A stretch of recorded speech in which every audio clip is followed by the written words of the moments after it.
Teman-teman, selamat berjumpa lagi di channel Cak Motivator. Dan saat ini saya berada di kompleks pemakaman Mbah Syekhona Khalil Waliullah. Dan saya ingin berbagi sedikit cerita tentang ketauladanan yang diberikan oleh Mbah Syekhona Khalil dan juga oleh muridnya Hadratus Syekh Mbah Hasyim Asy'ari ya. Jadi ada satu cerita yang menarik dari keduanya ini yang bisa jadi pelajaran buat kita. Nah, sudah pada tahu bahwa atau sudah pada mengerti bahwa Mbah Syekhona Khalil ini adalah guru dari Hadratus Syekh Mbah Hasyim Asy'ari ya. Jadi awalnya Mbah Syekhona Khalil di pondok pesantrennya di sini di Bangkalan ini kemudian kedatangan oleh Hadratus Syekh Hasyim Asy'ari waktu itu masih muda, kemudian berguru atau nyantri di pondok pesantren di sini. Kemudian sampai lulus gitu ya. Jadi lulus karena sudah dinyatakan lulus dan ridho oleh Syekhona Khalil, Mbah Syekhona Khalil. Kemudian pulang ke Tebuireng gitu ya, mendirikan pondok pesantren di sana. Nah, beberapa cerita yang menarik diantaranya ketika Hadratus Syekh Hasyim Asy'ari berguru di sini atau nyantri di sini, beberapa waktu sebelum pulang, beberapa saat sebelum pulang ke Jombang, ini Mbah Syekhona Khalil kehilangan satu cincin kesayangannya dan diindikasikan bahwa cincin itu masuk ke dalam jamban ya. Nah, karena Mbah Syekhona Khalil merasa sangat bersedih dengan kehilangan cincin itu, kemudian Hadratus Syekh Hasyim Asy'ari sebagai seorang murid yang benar-benar memuliakan seorang guru, karena tidak tega melihat gurunya yang bersedih, akhirnya rela mencari cincin itu di jamban. Jadi jamban itu dikuras oleh Hadratus Syekh Hasyim Asy'ari sampai kemudian ketemu cincinnya dan diberikan lagi kepada Mbah Syekhona Khalil. Dan betapa gembiranya sang guru Mbah Syekhona Khalil waktu itu ya. Kemudian saking gembiranya membisikkan kalimat kepada Hadratus Syekh Hasyim Asy'ari, waktu itu masih muda, belum bergelar Hadratus Syekh gitu ya. Dibisikkan di telinganya bahwa Mbah Syekhona Khalil ini ridho terhadap semua ilmu yang sudah diberikan kepada Mbah Hasyim Asy'ari itu ya.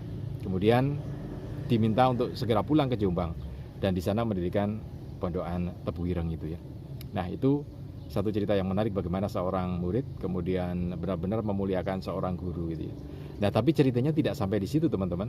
Masih ada yang menarik lagi, bahwa setelah itu ada satu kisah yang menarik. Jadi pondokan Tebuireng sudah jadi dan semua orang sudah tahu bahwa Hadratus Syekh Hasyim Asy'ari ini benar-benar menguasai ilmu hadis gitu ya. Menguasai ilmu hadis. Dan itu diakui oleh Mbah Syekhona Khalil. Karena itu Mbah Syekhona Khalil ingin berguru, ingin nyantri ke Tebuireng kepada Mbah Hasyim Asy'ari untuk ilmu hadisnya gitu ya.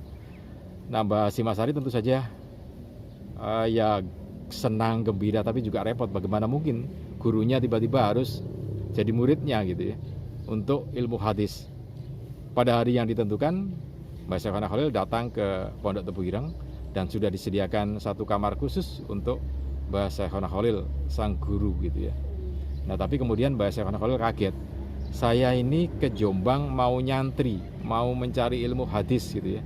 Bukan nginep di hotel, kok disediakan kamar khusus, kemudian pelayanan khusus, makanannya juga khusus, diantar ke kamar gitu ya. Bingung, akhirnya protes ke muridnya Mbah Hasyim Asy'ari. Nah, Mbah Hasyim Asy'ari karena sebagai seorang murid juga bingung diprotes gurunya seperti itu ya.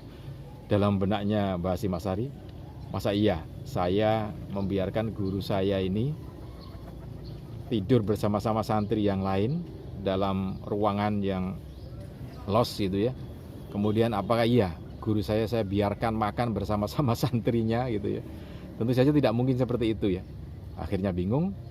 Jadi terjadi tarik ulur gitu ya. Mbah Syekhona Khalil nggak mau menempati ruangan khusus itu, tidak mau menempati atau tidak mau mendapatkan pelayanan khusus. Sementara Hadratus Syekh atau Mbah Hasyim Asy'ari ini ingin memuliakan gurunya gitu ya. Kita lihat bagaimana seorang murid ingin memuliakan gurunya. Mulai dari awal dulu berguru sampai sekarang kedatangan pun ingin tetap memuliakan. Meskipun kedatangannya adalah sebagai seorang murid gitu ya, tapi tetap harus dimuliakan sebagai seorang guru.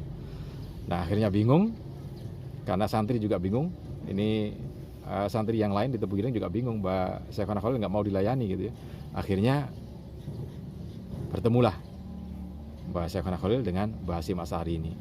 Mbah Hasyim Asy'ari mengatakan bahwa kalau memang Mbah Syekhona Khalil ini ingin berguru terhadap dirinya dan benar-benar ingin menimba ilmu hadis, maka harus ikut apa yang dikatakan gurunya gitu ya.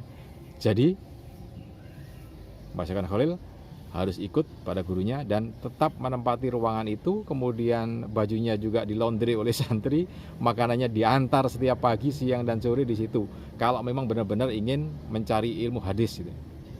Nah, karena memang Mbah Syekhona Khalil niatnya untuk berguru mencari ilmu, ya sudah, akhirnya diikuti apa yang dikatakan oleh Mbah Hasyim Asy'ari sebagai guru hadisnya gitu ya. Tetap mendapatkan kamar itu dan dilayani khusus oleh para santri. Nah, teman-teman, satu cerita yang menarik, bagaimana kita memuliakan guru gitu ya.